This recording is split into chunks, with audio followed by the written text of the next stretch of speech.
ಕೋತಿರಾಮ ವಿಶೇಷ ಕಾರ್ಯಕ್ರಮಕ್ಕೆ ತಮಗೆ ಮತ್ತೊಮ್ಮೆ ಆತ್ಮೀಯ ಸ್ವಾಗತ. 3 ಗಂಟೆಯಿಂದ ಸತತ 6 ಗಂಟೆಗಳು ಅಂದರೆ ಒಟ್ಟು 3 ಗಂಟೆ, 3ರಿಂದ 6ರ ತನಕ ನೇರ ಪ್ರಸಾರದಲ್ಲಿ ನಾವಿವತ್ತು ಕೋತಿರಾಮನ ಬಗ್ಗೆ ವಿಶೇಷ ಆತನ ಸಾಹಸದ ಬಗ್ಗೆ ನಿಮಗೆ ಸಾಕಷ್ಟು ವಿಷಯಗಳನ್ನು ತಿಳಿಸ್ಕೊಡ್ತೀವಿ. ಹಾಗೆಯೇ ಕೋತಿರಾಮ ಒಂದು ಪ್ರಾಣಾಪಾಯದಿಂದ ಮತ್ತೆ ಪಾರಾಗಿ ಬಂದಿದ್ದಾರೆ, ಆಸ್ಪತ್ರೆಯಿಂದ ಮತ್ತೆ ಬಂದಿದ್ದಾರೆ. ಬಂದವರು ನೇರವಾಗಿ ಹೋಗಿದ್ದು ಬೆಂಗಳೂರಿನ ಅರಮನೆ ಮೈದಾನಕ್ಕೆ, ಅಲ್ಲಿರುವಂತಹ ಅರಮನೆಯ ಗೋಡೆ ಹತ್ತಿ ಬಂದಿದ್ದಾರೆ. ಅದರ ಎಕ್ಸ್ಕ್ಲೂಸಿವ್ ದೃಶ್ಯಗಳನ್ನು ಕೂಡ ನೀವು ನೋಡಿದ್ರಿ. ಹಾಗೆಯೇ ಅವರೊಂದು ಮಾತು ಹೇಳ್ತಾ ಇದ್ರು, ಚಿತ್ರದುರ್ಗದಲ್ಲಿ ಅವರು ಕೋಟೆಯಲ್ಲಿ ಬಿದ್ದಾಗ ಅವರನ್ನು ಎತ್ತಿಕೊಂಡು ಹೋಗಲಾಯಿತು. ಮುರುಘರಾಜೇಂದ್ರ ಸ್ವಾಮೀಜಿಗಳು ಸಾಕಷ್ಟು ಸಹಾಯವನ್ನು ಮಾಡಿದರು. ಎಲ್ಲ ಡಾಕ್ಟರ್ಗಳು ಪಟಾಪಟ್ ಆಪರೇಷನ್ ಆಯಿತು. ನನಗಾಗಿರುವಂಥ ಖರ್ಚು ಕೇವಲ 250 ರೂಪಾಯಿ. ಹಾಗಾಗಿ ನಾನು ಮತ್ತೆ ಸಾಹಸ ಮಾಡೋದಕ್ಕೆ ಮುಂದೆ ಬಂದಿದ್ದೀನಿ ಅನ್ನುವಂಥದ್ದು. ಆದರೆ ಬಹಳ ದೊಡ್ಡ ಆಸೆಗಳನ್ನು ಹೊತ್ತು ಬಂದಿದ್ದಾರೆ ಕೋತಿರಾಮ ಅವರು. ಯಾಕೆಂತಂದರೆ ಒಂದು ದೊಡ್ಡ ವಾಲ್ ಬೇಕು ಅಂತಾರೆ ಅವರು. ಯಾಕೆಂದರೆ ಈ ಕ್ಲೈಂಬಿಂಗ್ ಇದೆಯಲ್ಲ, ಮಕ್ಕಳಿಗೆಲ್ಲ ಅದನ್ನು ಕಲಿಸ್ತಾ ಇದ್ದಾರೆ, ಯಾವ ರೀತಿ ಕೋಟೆ ಹತ್ತಬೇಕು, ಯಾವ ರೀತಿ ರಾಕ್ ಕ್ಲೈಂಬಿಂಗ್ ಮಾಡಬೇಕು ಅನ್ನೋಂಥದ್ದು. ವರ್ಡ್ನ ನಂಬರ್ 2 ಕೋತಿರಾಮ ಅವರು. ಹಾಗಾಗಿ ಸಾಕಷ್ಟು ಮಕ್ಕಳಿಗೆ ಅದನ್ನು ಕಲಿಸಬೇಕು ಅನ್ನೋಂಥದ್ದು. ಆದರೆ ಅದಕ್ಕೆ ಬೇಕಾಗುವಂಥ ಆರ್ಥಿಕ ಸಹಾಯ ಅವರಿಗೆ ಆಗ್ತಾ ಇಲ್ಲ. ಈಗಲೂ ಕೂಡ ಒಂದು ಬಾಡಿಗೆ ಮನೆಯಲ್ಲಿ ವಾಸ ಮಾಡ್ತಾ ಇರುವಂಥವರು ದುರ್ಗ ಬಿಟ್ಟು ಬರೋದಿಲ್ಲ ಅಂತ ಹೇಳ್ತಾರೆ. ದುರ್ಗದಲ್ಲೇ ನಾನು ಎಲ್ಲ ಮಕ್ಕಳಿಗೆ ಕಲಿಸ್ಕೊಡ್ತೀನಿ, ಅಲ್ಲಿರುವಂಥ ಎಲ್ಲ ಮಕ್ಕಳಿಗೂ ಅನ್ನುವಂಥದ್ದು. ಸೊ ಹಾಗಾಗಿ ಮುರುಘರಾಜೇಂದ್ರ ಸ್ವಾಮೀಜಿಗಳು ಯಾವ ರೀತಿಯ ಒಂದು ಸಹಾಯವನ್ನು ಮಾಡಿ ಪುನರ್ಜನ್ಮವನ್ನು ನೀಡಿ ನಮಗೆ ಕನ್ನಡ ನಾಡಿಗೆ ಮತ್ತೆ ಕೋತಿರಾಮನನ್ನು ಕಲಿಸಿದ್ದಾರೋ, ಹಾಗೆಯೇ ಆ ಕೋತಿರಾಮನಿಂದ ಇನ್ನೂ ಅನೇಕ ಸಾಧನೆಗಳಾಗಬೇಕಾಗಿದೆ. ಅದಕ್ಕೆ ನಿಮ್ಮ ಸಹಕಾರ ಬೇಕಿದೆ. ಹಾಗಾಗಿ ನಾನು ನಿಮಗೆ ಈಗ ಮತ್ತೆ ತೋರಿಸ್ತೇನೆ ದುರ್ಗದಲ್ಲಿ ಯಾವ ರೀತಿಯ ಕಸರತ್ತನ್ನು ಮಾಡ್ತಾಯಿದ್ರು, ಯಾವ ರೀತಿ ಶೋ ಕೊಡ್ತಾರೆ ಕೋತಿರಾಜ್. ದುರ್ಗದ ಆ ಒಂದು ಝಲಕ್ ನೋಡೋಣ. Very good, very good.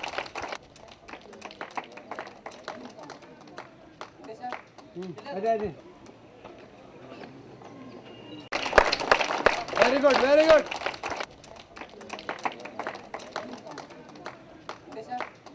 ಅದೇ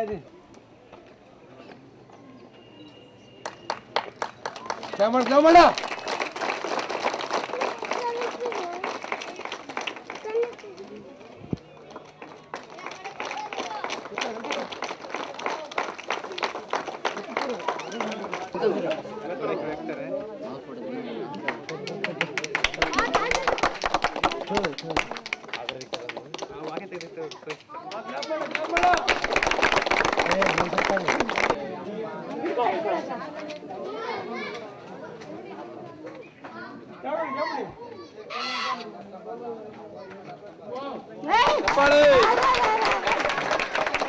ದುರ್ಗದ ಕೋಟೆಗೆ ನೀವು ಹೋದರೆ ಸಾಧಾರಣವಾಗಿ ಆ ಒಂದು ಕೋಟೆ ಸುತ್ತ ಬರಬೇಕಂದ್ರೆ ಕಮ್ಸೆ ಕಮ್ 4 ಗಂಟೆ ಆದರೂ ಬೇಕಾಗತ್ತೆ. ಆ 4 ಗಂಟೆಯಲ್ಲಿ ಒಂದು 50 ಸಲ ಹೋಗಿ ಬರ್ತಾರೆ ಕೋತಿರಾಜ್ ಅವರು. ಕೋತಿರಾಜ್ ಇಲ್ಲಿ ಮಾತ್ರ ಅಲ್ಲ, ಜೋಗ್ನಲ್ಲಿ ಯಾವ ರೀತಿ ಒಂದು ಸಲ ಏನಾಯಿತು ಅಂದರೆ, ಜೋಗಲ್ಲಿ ಪ್ರವಾಸಿಗರೊಬ್ಬರು ಅಲ್ಲಿ ಅವಘಡಕ್ಕೀಡಾಗಿ ಮೃತಪಟ್ಟಿದ್ದರು. ಆಗ ಆ ಹೆಣವನ್ನು ತೆಗೆಯೋದಕ್ಕೆ, ಮೃತದೇಹವನ್ನು ತೆಗೆಯೋದಕ್ಕೆ ಯಾರಿಂದಲೂ ಸಾಧ್ಯವಾಗಲಿಲ್ಲ, ಫೈರ್ ಇಂಜಿನ್ ಅವರಿಂದಲೂ ಕೂಡ ಸಾಧ್ಯವಾಗಲಿಲ್ಲ. ಆಗ ಅಲ್ಲಿ ಅವರಿಗೆ ನೆನಪಿಗೆ ಬಂದದ್ದು ಕೋತಿರಾಜ್ ಆ ಮೃತದೇಹವನ್ನು ತಗೊಂಡು ಬಂದ ಅಂದರೆ ಮೇಲಕ್ಕೆ ತಗೊಂಡ್ಬರ್ತಾರೆ. ಬೆನ್ನಿಗೆ ಕಟ್ಕೊಂಡೇ ಮೇಲಕ್ಕೆ ಬರ್ತೇನೆ ಅಂತ ಹೇಳ್ತಾರೆ. ಅದು ಏನಾಗಿತ್ತು ನಿಜವಾಗಿ, ಅಲ್ಲಿ ಏನಾಯ್ತು ಅದು ಅವತ್ತು? ಸ್ವಲ್ಪ ಏನಾರ ಆಗಾರವಾಗಿ ಮಿಸ್ ಆಗಿ ಜಾರಿ ಕೆಳಗೆ ಬಿದ್ದುಬಿಡ್ತಾರೆ. ಈ ತೆಗಿಯೋಕ್ಕಾಗಲಿಲ್ಲ ಅಂದರೆ ನನಗೆ ಅದನ್ನು ತೆಗಿಬೇಕಂದ್ರೆ ನನಗೆ ಒಂಥರ ಫೀಲಿಂಗ್, ಬಾಡಿ ಎಲ್ಲ ನಾವು ತೆಗಿಬೇಕಾ ಅಂತೇಳಿ. ಬಟ್ ನಮ್ಮ ಕೈಲಿ ಆಗೋದಕ್ಕೆ ತಾನೇ ನಮ್ಗೆ ಹೇಳ್ತಾರೆ, ಆದಷ್ಟು ಟ್ರೈ ಮಾಡೋಣ, ನಾವು ಈ ಥರ ಎಲ್ಲ ಬೇಸರ ಪಡಿಸ್ಕೋಬಾರ್ದು ಅಂತೇಳಿ ನಾನು ಹೋಗಿ ಕೆಳಗೆ ನೋಡಿದಾಗ ಬಾಡಿ ಸಿಕ್ಕಿದ್ರೆ ಖಂಡಿತ ಹೊತ್ಕೊಂಬಂದೆಲ್ಲ ಕೊಟ್ಟಿದ್ದೀನಿ. ಹಲವಾರು ಜನ ನಾನು ಇದು ಮೊಟ್ಟ ಮೊದಲನೇ ಸಾರಿ ಜೋಗ್ ಫಾಲ್ಸಲ್ಲಿ ಬಿದ್ದಿರೋ ಬಾಡಿ ಸಿಕ್ಕಿರೋದು ನಿನ್ನಿಂದನೇ. ಇಷ್ಟುವರೆಗೂ ಯಾವುದು ಬಾಡಿಗೆ ಇಲ್ಲ, ಪೀಸಾಗಿ ಕೆಳಗೆ ಹೋಗೋದ್ರೆ, ಇಲ್ಲಾಂದರೆ ನೀರಲ್ಲಿ ಮೀನಿಗಿನ್ ತಿಂದು ಹೋಗುತ್ತೆ. ಸೆಂಟ್ರಲ್ಲಿ ಸಿಕ್ಕಿದ್ರೆ ಯಾವತ್ತೂ ಸಿಕ್ಕಿಲ್ಲ ಇದುವರೆಗೆ ಬಾಡಿ. ಇದೆ ನೀನೇ ಮೊಟ್ಟ ಮೊದಲನೇ ಸರಿ ತೆಗೆದು 4 ಸರಿ ಬಾಡಿನ ಆ ಥರ ತೆಗೆದೀನಿ. ಯಾವ ರೀತಿ ಆ ಜೋಗ್ ಫಾಲ್ಸಲ್ಲಿ ಅವರು ಆ ಒಂದು ಸಾಹಸವನ್ನು ಮಾಡಿದ್ರು, ಅದರ ಎಕ್ಸ್ಕ್ಲೂಸಿವ್ ದೃಶ್ಯಗಳು ಕೂಡ ನಮ್ಮ ಬಳಿ ಇದೆ, ನೋಡೋಣ ಬನ್ನಿ. ವಾಪಸ್ ಬರ್ತಿಲ್ಲ ಗೊತ್ತಿಲ್ಲ, ಬಟ್ ಟ್ರೈ ಮಾಡ್ತಾ ಇದ್ದೀನಿ. ಎಲ್ಲ ಎಂಕರೇಜ್ ಕೊಡಿ.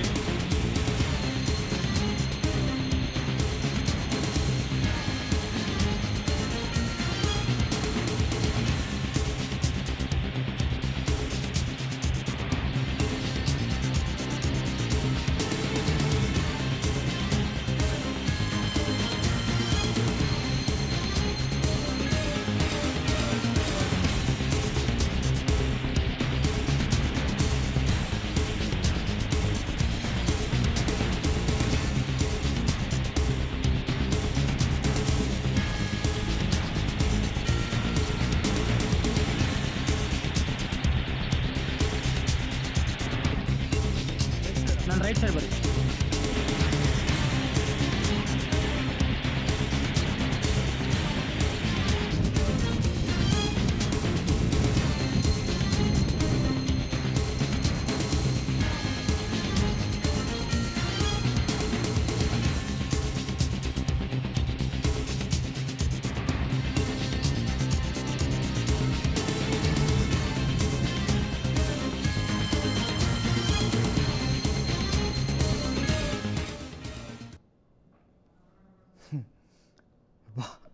ನನಗಂತೂ ಅಲ್ಲಿ ಮೇಲ್ಗಡೆಯಿಂದ ಜಸ್ಟ್ ಆ ನೀರು ಬಿಡೋದನ್ನೇ ನೋಡುವಾಗ ನಮಗೆ ಹೆದರಿಕೆ ಆಗುತ್ತೆ.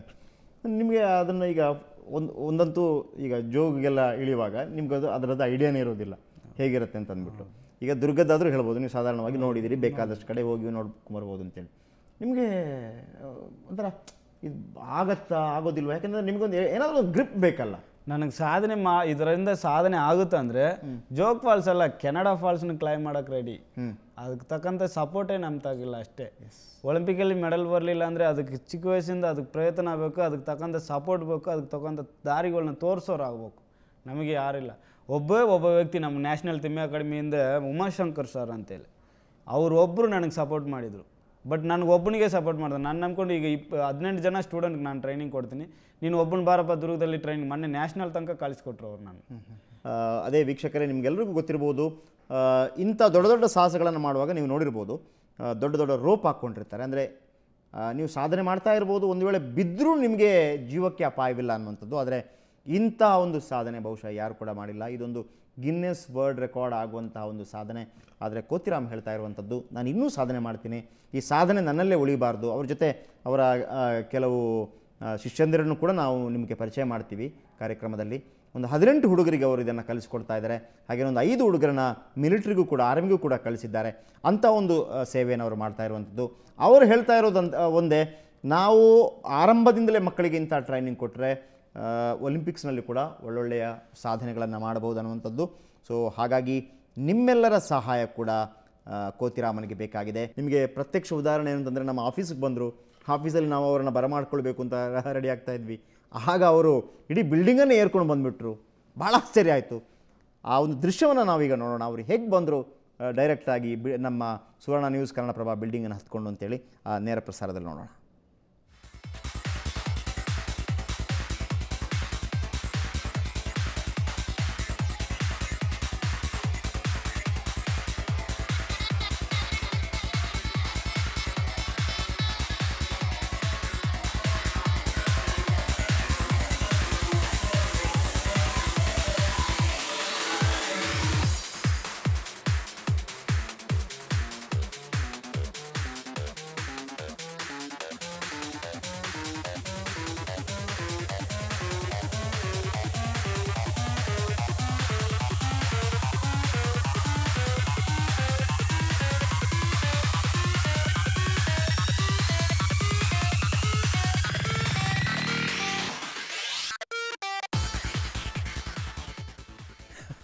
ಭಾಳ ವಿಶೇಷ ಏನು ಅಂತಂದರೆ, ರಂಗನಾಥ್ ಭಾರದ್ವಾಜ್ ನಮ್ಮ ಸಂಪಾದಕರು ಕೋತಿರಾಮ್ ಅವ್ರನ್ನ ಕರ್ಕೊಂಬರ್ತೀನಿ ಅಂತೇಳಿ ಅಲ್ಲಿ ರೆಡಿಯಾಗಿದ್ದರು.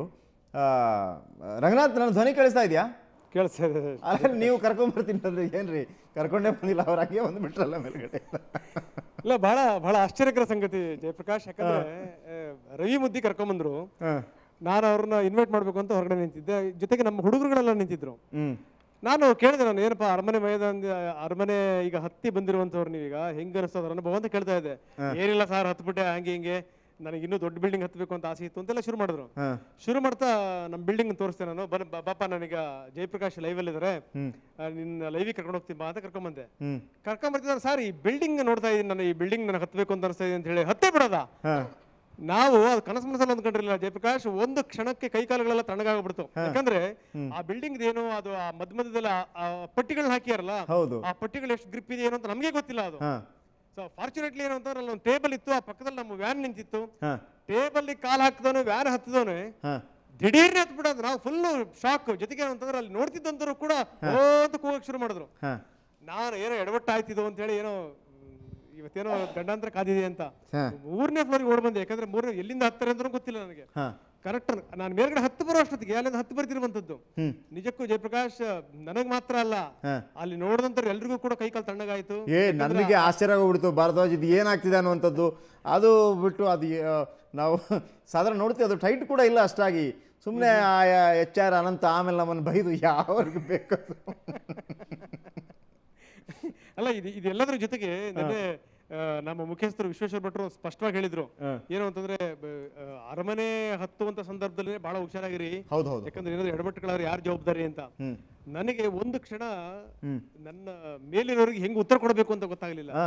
ಅಷ್ಟೆಲ್ಲ ಜಯಪ್ರಕಾಶ್ ಇಲ್ಲಿ ಬಹಳ ಪ್ರಮುಖವಾಗಿರೋ ಸಂಗತಿ ಅಂದ್ರೆ ಇಲ್ಲೆಲ್ಲ ನಮ್ಮ ಸ್ನೇಹಿತರುಗಳಿದ್ದಾರೆ, ನಮ್ಮ ಡ್ರೈವರ್ಗಳಾಗಿರ್ಬೋದು, ನಮ್ಮ ಪ್ರೊಡಕ್ಷನ್ ಅವರಾಗಿರ್ಬೋದು, ಎಲ್ಲರೂ ಇದ್ದಾರೆ. ಅವ್ರೆಲ್ರಿಗೂ ಕೂಡ ಶಾಕನೆ. ನಾನು ಮುದ್ದಿ ಮಾತಾಡಿಸ್ತೀನಿ ಜಯಪ್ರಕಾಶ್, ಯಾಕಂದ್ರೆ ಮುದ್ದಿ ಎಲ್ಲದನ್ನು ಕೂಡ ನೋಡ್ ಬಂದಿರುವಂತವ್ರು, ಅಲ್ಲಿ ಅರಮನೆ ಹತ್ತು ಬಂದಿರುವಂತವ್ರು ಹೇಗೆ, ಇಲ್ಲಿ ಬಂದು ಹತ್ತಿದ್ ಹೇಗೆ ಅಂತ. ಮುದ್ದಿ ಸರ್, ನಿಜಕ್ಕೂ ನಂಗಂತೂ ಒಂದು ಅತ್ಯಂತ ಅದ್ಭುತ ಅನುಭವ. ಯಾಕಂತ ಹೇಳಿದ್ರೆ ನೀವೆಲ್ಲ ಹೇಳಿದಾಗ ಕರ್ಕೊಂಬ ಜ್ಯೋತಿರಾಜ್ ಬಂದಿದ್ದಾನೆ ಪ್ಯಾಲೇಸ್ ಗ್ರೌಂಡ್ ಹತ್ರ ಅಂತ ಹೇಳಿದಾಗ, ನಾವು ಹೋದಾಗ ಬನ್ರಿ ಜ್ಯೋತಿರಾಜ್ ನಮ್ಮ ಸ್ಟುಡಿಯೋಕ್ಕೆ ಹೋಗೋಣ ಅಂತ ಹೇಳಿದಾಗ 1 ನಿಮಿಷ ಅಂತ ಪ್ಯಾಲೇಸ್ ಏರ್ಲಿಕ್ಕೆ ಶುರು ಮಾಡ್ಬಿಡೋದ. ನಮಗೆ ನಿಜವಾಗ್ಲೂ ಅದ್ಭುತ ಅನುಭವ. ಸರಿ ಆಯ್ತಪ್ಪ ಅಂತಂದು ಅಲ್ಲೆಲ್ಲ ಅದನ್ನ ಮುಗಿಸಿದ ಮೇಲೆ ಆಫೀಸ್ಗೆ ಹೋಗೋಣ ಅಂತಂದು ಕರ್ಕೊಂಬಂದ ತಕ್ಷಣ ನಿಮ್ಮನ್ನು ಭೇಟಿ ಮಾಡಿಸ್ತೀವಿ ಸ್ಟುಡಿಯೋಕ್ಕೆ, ನಾವು ಕರ್ಕೊಂಡು ಹೋಗೋಣ ಅಂತ ಹೇಳಿದ್ರೆ ಇಲ್ಲಿ ನಮ್ಮ ಬಿಲ್ಡಿಂಗ್ ಏರ್ಬಿಡೋದ. ಸುಮಾರು 50 ಅಡಿ ಆಗುತ್ತೆ ಸರ್ ಬಿಲ್ಡಿಂಗು. ನಿಜಕ್ಕೊಂದು ಅತ್ಯಂತ ಅದ್ಭುತ ಅನುಭವ ಮತ್ತು ಅಗಾಧ ಶಕ್ತಿ ಇದು. ನಿಜಕ್ಕೂ ನಾವು ಅವ್ರಿಗೆ ಹ್ಯಾಟ್ಸಪ್ ಹೇಳಲೇಬೇಕು ಸರ್. Okay fine. ಇಲ್ಲಿ ಕ್ಯಾಮ್ರಾ ಹ್ಯಾಂಡಲ್ ಮಾಡಿದವನು ನೀನು, ಏನನ್ನಿಸ್ತು? ಎಕ್ಸ್ಪೆಕ್ಟ್ ಮಾಡಿರಲಿಲ್ಲ ಹಿಂಗೆ ಹತ್ತಾನೆ ಅಂತ. ತುಂಬ ಭಯ ಆಗ್ತಿತ್ತು, ಏನಾಗ್ಬಿಡ್ತು ನಮಗೆ ಫ್ರೇಮ್ ಇಡ್ಲಿಕ್ಕೆ ಆಗ್ತಾ ಇಲ್ಲ. ಅವ್ರು ಹತ್ಬೇಕಾದ್ರೆ ಅವ್ರನ್ನೇ ನೋಡೋಣ, ಎಲ್ಲಿ ಸ್ಲಿಪ್ ಆಗುತ್ತೋ ಏನಾಗುತ್ತೋ ಅಂತ ನಮಗಂತೂ ತುಂಬ ಭಯ ಆಯಿತು. ವರ್ಕ್ ಮಾಡೋಕ್ಕೇನ ಅವ್ರು ಏನಾಗ್ತಾರೆ, ಇಲ್ಲಿ ಬೀಳ್ತಾರ, ಏನು ಸ್ಲಿಪ್ ಆಗುತ್ತಾ, ಗ್ರಿಪ್ ಹೆಂಗೆ ಹಿಡಿದು ಅವ್ರನ್ನ ನೋಡೋದೇ ತುಂಬ ಅದ್ಭುತವಾಯಿತು ಸರ್. ಚೆನ್ನಾಗಿ ಒಂದು ಕ್ಷಣ ಈ ಕ್ಯಾಮ್ರಾ ಬಿಟ್ಬಿಟ್ಟು ಅವ್ರನ್ನೇ ನೋಡೋಕೆ ಶುರು ಮಾಡ್ಬಿಡಿ ನೀನು. ಖಂಡಿತ ಸರ್, ಯಾಕಂದರೆ ಅಲ್ಲಿ ಆ ಮೂಮೆಂಟಲ್ಲಿ ನಮಗೆ ವರ್ಕ್ ಮಾಡೋಕ್ಕೇನ ಅಲ್ಲ, ಅವ್ರದ್ದು ಏನಾಗುತ್ತೆ ಅಂತ ಒಂದು ತುಂಬ ಭಯ ಇತ್ತು ತುಂಬಾ. ಓಕೆ ಜಯಪ್ರಕಾಶ್ ಕೇಳ್ತಾ ಇದ್ರಿ, ಯಾಕಂದ್ರೆ ಕ್ಯಾಮರಾಮನ್ಗಳು ಸರಿಯಾಗಿ ಫ್ರೇಮ್ ಇಡಬೇಕು. ಯಾವಾಗ ಈ ಮನುಷ್ಯ ಇದ್ದಕ್ಕಿದ್ದಂಗೆ ನನ್ನ ಕೈ ತಪ್ಪಿಸಿ ವೆಹಿಕಲ್ ಮೇಲೆ ಹತ್ತಿ ಮೇಲ್ಗಡೆ ಹತ್ತಕ್ಕೆ ಶುರು ಮಾಡಿದ್ರು, ಒಂದು ಕ್ಷಣ ಇವ್ರಿಗೂ ಗಲಿಬಿಲಿ ಆಗ್ಬಿಡ್ತು. ಈ ಫ್ರೇಮ್ ಇಡೋದು ಹೆಂಗೆ ಅಂತ ಕೊನೆ ಕ್ಯಾಮ್ರಾದ ಮುಖಾಂತರ ನೋಡಬೇಕು ಅಥವಾ ತಮ್ಮ ಕಣ್ಣುಗಳ ಮುಖಾಂತರ ನೋಡಬೇಕು, ಅದೇ ಒಂದು ಕನ್ಫ್ಯೂಷನ್. ಬನ್ನಿ ಇಲ್ಲೊಬ್ರು ಇದರಲ್ಲಿ ಏನನ್ನಿಸ್ತಪ್ಪ ಸರ್? ಈ ಥರದ್ದೆಲ್ಲ ಫಿಲಮಲ್ಲಿ ನೋಡಿದ್ವಿ, ಆದರೆ ರಿಯಲ್ ಆಗಿ ಹತ್ತಿದ್ದಾನೆ ಅಂದರೆ ಗ್ರೇಟ್ ಸರ್, ಸೂಪರ್, ಸಖತ್ತಾಗಿ. ನೆನೆಸ್ಕೊಂಡ್ರೆ ಮೈ ಜುಮ್ ಅನ್ನುತ್ತೆ, ಆ ಥರ ಹತ್ತಿದ್ದಾರೆ. ಬಾಬಾ ಹೌದು ಸರ್. ಯಪ್ಪ, ಅಂದರೆ ಸಿನಿಮಾದಲ್ಲೆಲ್ಲ ನೋಡ್ತೀವಲ್ಲ, ಅಲ್ಲೇನೋ ಇದು ಹಗ್ಗ ಎಲ್ಲ ಕಟ್ಟಿ ಇದೆಲ್ಲ ಮಾಡ್ತಾರೆ, ಆದರೆ ಇವರು ಬರೀ ಕೈಯಿಂದ ಹತ್ತಿದ್ದಾರೆ ಅಂದರೆ ಗ್ರೇಟ್. Okay fine. ಇಲ್ಲೊಬ್ಬರಿದ್ದಾರೆ, ಏನು ಅನಿಸ್ತಪ್ಪ ನಿಮಗೆ? ಸರ್, ನಾವು ಏಣಿ ಮೇಲೆ ಹತ್ಬೇಕು ಅಂದರೆ ಕೈಕಾಲು ವೈಬ್ರೇಷನ್ ಬರುತ್ತೆ. ಅವ್ರು ಮಾಡಿರೋ ಸಾಧನೆ ಅಪಾರ. ಅವರು ಕಲಿಯುಗದ ಆಂಜನೇಯ ಸರ್, ಅವರು ಆಂಜನೇಯ ಅಂತ ಬಿರುದು ಕೊಡ್ತೀವಿ. ಜಯಪ್ರಕಾಶ್ ಕೇಳಿದ್ರಿ ನೀವು, ನಮ್ಮ ಹುಡುಗ ಒಬ್ಬ ಹೇಳ್ತಾ ಇದ್ದ ಸರ್ ಕಲಿಯುಗದ ಆಂಜನೇಯ ಸರ್ ಅಂತೇಳಿ ಅಂತ. ಓಕೆ ನಿನಗೇನಷ್ಟಪ್ಪ? ಸರ್, ನಾನು ರಿಯಲ್ ಆಗಿ ಕೋತಿಗಳು ಮೇಲೆ ಹಿಂಗೆ ಇಟ್ಕೊಂಡು ಹತ್ತಿರೋದು ನೋಡಿದ್ದೀನಿ, ಆದರೆ ಇವ್ರು ಹತ್ಬೇಕಾರೆ ಅದ್ರ ಮೇಲೆ ನಿಂತ್ಕೊಂಡು ಹಿಂಗೆ ಉಲ್ಟಾ ಪಲ್ಟಿ ಹೊಡೆದ್ರಲ್ಲ, ಫುಲ್ಲು ಭಯ ಆಗೋಯ್ತು ಸರ್. ಎಲ್ಲಿ ಸ್ಲಿಪ್ಪಾಗಿ ಬಿದ್ದಿದ್ದು ಹೋಗ್ಬಿಡ್ತಾರೆ ಅನ್ಕೊಂಬಿಟ್ಟಿದೆ. ಅದನ್ನು ಸೂಪರಾಗಿ ಹತ್ತಿದ್ರು ಸರ್ ಅವರು. ದೇವರು ಒಳ್ಳೆ ವರ ಕೊಟ್ಟವ್ರೆ ಅಂತ. ಸರ್, ನನಗೆ ಅವ್ರ ಕೈಕಾಲು ಎರಡು ಮುಟ್ಟಬೇಕು ಅನ್ನಿಸ್ತಾ ಇತ್ತು. ಮತ್ತು ಕೋತಿಗಳು ಹತ್ತೋದನ್ನು ನೋಡಿದ್ದೀನಿ, ಆದರೆ ನಾವು ಹಿಂದೆ ಬರ್ತಿದ್ದಂಗೆ ಸಡನ್ನಾಗಿ ಅವ್ರು ನಮಗೆ ಬಿಲ್ಡಿಂಗ್ ಹತ್ಬೇಕಾದ್ರೆ ತುಂಬ ಆಶ್ಚರ್ಯ ಆಯಿತು. ಅವ್ರ ಕೈಗೆ ದೇವರು ಹೆಚ್ಚಿಗೆ ಶಕ್ತಿ ಕೊಡಲಿ. ಮತ್ತು ಅವರು ಕಲಿಯುಗದ ಕೋತಿ, ಕಲಿಯುಗದ ಆಂಜನೇಯ ಅನ್ನೋದರಲ್ಲಿ ಸಂಶಯನೇ ಇಲ್ಲ ಸರ್. ಓಕೆ ಜಯಪ್ರಕಾಶ್, ಇದು ನೋಡಿ ನಮ್ಮ ತಂಡದವರು ಎಲ್ಲರೂ ಕೂಡ ಕಣ್ಣಾರೆ ಕಂಡಿರುವಂಥದ್ದು. ಅವ್ರು ಹೇಳುವಂಥ ಮಾತನ್ನ ಕೇಳಿದ್ರಿ. ಕೆಲವರು ಆಂಜನೇಯ ಅಂತಾರೆ, ಇನ್ನು ಕೆಲವರು ಅವ್ರ ಕೈಕಾಲು ಮುಟ್ಟಿ ನಮಸ್ಕಾರ ಮಾಡಬೇಕು ಅಂತಾರೆ ಅಂತ. ಅಂದರೆ ಇದು ಕೇವಲ ಇದು ನಮಗೆ ಇಷ್ಟೊಂದು ಅನುಭವ ಆಗಿದೆ ಅಂತಂದರೆ ನಮ್ಮ ವಾಹಿನಿಯ ಮುಖಾಂತರ ಬಹಳಷ್ಟು ಜನ ನೋಡ್ತಾ ಇದ್ದಾರೆ ಜಯಪ್ರಕಾಶ್, ಅವ್ರಿಗೆ ಹೇಗೆ ಅನಿಸಿರಬೇಕು ಅನ್ನುವಂಥದ್ದು. ನಾವು ಯಾವುದೇ ಒಂದು ಕಾರ್ಯಕ್ರಮ ಮಾಡಲಿ, ಯಾರಿಗೆ ಒಂದು ನೆರವು ಸಿಗಲಿ ಅಂತ ಕೇಳಿದಂಥ ಸಂದರ್ಭದಲ್ಲಿ ಯಾರೂ ಕೂಡ ನಮಗೆ ನಿರಾಶೆ ಮಾಡಿಲ್ಲ. ನಾನು ಈ ಮುಖಾಂತರ ಕೇಳ್ಕೊಳ್ತೀನಿ ನಮ್ಮ ವೀಕ್ಷಕ ವರ್ಗಕ್ಕೆ, ಕಾಲು ಮುರ್ಕೊಂಡು ಆಸ್ಪತ್ರೆಯಲ್ಲಿದ್ದಂಥ ವ್ಯಕ್ತಿ, ದೇವರೇ ಅಂತ ಬೆಂಗಳೂರಿಗೆ ಬಂದಿರುವಂಥವ್ರು, ಅರಮನೆ ಹತ್ರ ಇದ್ದಾರೆ, ಹೋಗಿ ಕರ್ಕೊಂಬ ಅಂತ ನಾನು ರವಿ ಮುದ್ದಿಗೆ ಹೇಳಿದೆ. ಅಲ್ಲಿ ನೋಡಿದ್ರೆ ದೊಡ್ಡ ಸರ್ಕಸ್ಸೇ ಆಗೋಯ್ತು. ಇಲ್ಲಿ ಬಂದ ತಕ್ಷಣ ನಮ್ಮ ಆಫೀಸರ್ ಹತ್ತಿರುವಂಥವ್ರು ದೊಡ್ಡ ಸಾಹಸ ಮಾಡಬೇಕು, ಅದರಿಂದ ದಾಖಲೆ ಬರೀಬೇಕು ಅನ್ನುವಂಥ ಆಸೆ, ಮಹಾನ್ ಆಸೆ ಇದೆ ಅವನಿಗೆ. ಹೀಗಾಗಿ ಏನು ಅಂತಂದರೆ ನಮ್ಮ ಪ್ರೇಕ್ಷಕ ಜನಗಳು ಯಾರು ನೋಡ್ತಾ ಇದ್ದಾರೆ, ಪ್ರೇಕ್ಷಕ ಪ್ರಭುಗಳು, ಅವ್ರಿಗೆ ಹೆಚ್ಚಿನ ನೆರವನ್ನು ನೀಡಬೇಕು ಅನ್ನುವಂಥದ್ದು ನನ್ನ ಮನವಿ. Jayaprakash. Okay, thank you Bharadwaj, Ranganath Bharadwaj, ನಮ್ಮ ಸಂಪಾದಕರು. ಅವರು ಹೇಳುವಂಥದ್ದು, ಅವರು ಇವತ್ತು ಕರ್ಕೊಂಬರಬೇಕಾಗಿತ್ತು ಸ್ಟುಡಿಯೋಗೆ. ಆ ಸಂದರ್ಭದಲ್ಲಿ ಅವರು ನೇರವಾಗಿ ಕೋತಿರಾಜ್ ಇಡೀ ಬಿಲ್ಡಿಂಗ್ ಹತ್ಕೊಂಡು ಬಂದುಬಿಟ್ರು. ಒಟ್ಟಾರೆಯಾಗಿ ಕೋತಿರಾಜ್ ಇವತ್ತು ನಮ್ಮ ಸ್ಟುಡಿಯೋದಲ್ಲಿದ್ದಾರೆ. ಎಲ್ಲ ಅವರ ಸಾಹಸಗಳನ್ನು ಕೂಡ ನಾವು ನಿಮಗೆ ತೋರಿಸಿದ್ದೀವಿ. ಅದಾದ ನಂತರ ಇವತ್ತು ಬೆಳಗ್ಗೆ ಅವರು ಅರಮನೆ ಮೈದಾನದಲ್ಲಿ ಅರಮನೆ ಗೋಡೆ ಏರಿದ್ದದ್ದು ಕೂಡ. ಸೊ ಅವರ ಕನಸುಗಳು ನಾವು ಗೊತ್ತಿರುವಂಥದ್ದೇ, ಒಂದು ವಾಲ್ ಮಾಡಬೇಕು, ಆ ಮೂಲಕ ಹಲವಾರು ಮಕ್ಕಳಿಗೆ ಈ ಒಂದು ರಾಕ್ ಕ್ಲೈಂಬಿಂಗ್ ಏನಿದೆ, ಈಗ ಒರಿಜಿನಲ್ ರಾಕ್ ಏನಿದೆ ಬಂಡೆಯನ್ನು ಹತ್ತಿಸಿ ಯಾರು ಕೂಡ ಟ್ರೈನ್ ಮಾಡಲ್ಲ, ಆದರೆ ಇವರು ಕಷ್ಟಪಟ್ಟು ಆ ರೀತಿ ಟ್ರೈನ್ ಮಾಡಿಸಿ ಈಗಾಗಲೇ 5 ಜನ ಹುಡುಗರನ್ನು ಮಿಲಿಟ್ರಿಗೂ ಕೂಡ ಕಳಿಸಿದ್ದಾರೆ. ನ್ಯಾಷನಲ್ ಲೆವೆಲಲ್ಲಿ ಕೂಡ ಒಳ್ಳೊಳ್ಳೆ ಸಾಧನೆಯನ್ನು ಮಾಡ್ತಾ ಇದ್ದಾರೆ. ಆದರೆ ದುರ್ಗದಲ್ಲಿ ನನಗೊಂದು ವಾಲ್ ಕೊಡಿಸಿಬಿಟ್ರೆ ಖಂಡಿತವಾಗಲೂ ಸಾಕಷ್ಟು ಹುಡುಗರನ್ನ ರೆಡಿ ಮಾಡ್ಬೋದು ಅನ್ನುವಂಥದ್ದು, ಒಲಿಂಪಿಕ್ಸ್ಗಳಲ್ಲಿ ಕೂಡ ಒಳ್ಳೊಳ್ಳೆ ಸಾಧನೆ ಮಾಡ್ಬೋದು ಅನ್ನುವಂಥದ್ದು, ಹಾಗೆಯೇ ಗಿನ್ನೆಸ್ ರೆಕಾರ್ಡ್ ಮಾಡಬೇಕು ಅನ್ನೋಂಥ ಒಂದು ಅಚಲ ಒಂದು ನಿರ್ಧಾರಕ್ಕೆ ಅವರು ಬಂದಿದ್ದಾರೆ ಅಂತ ಒಂದು ಸಾಧನೆ ಮಾಡಬೇಕು ಅನ್ನೋಂಥದ್ದು.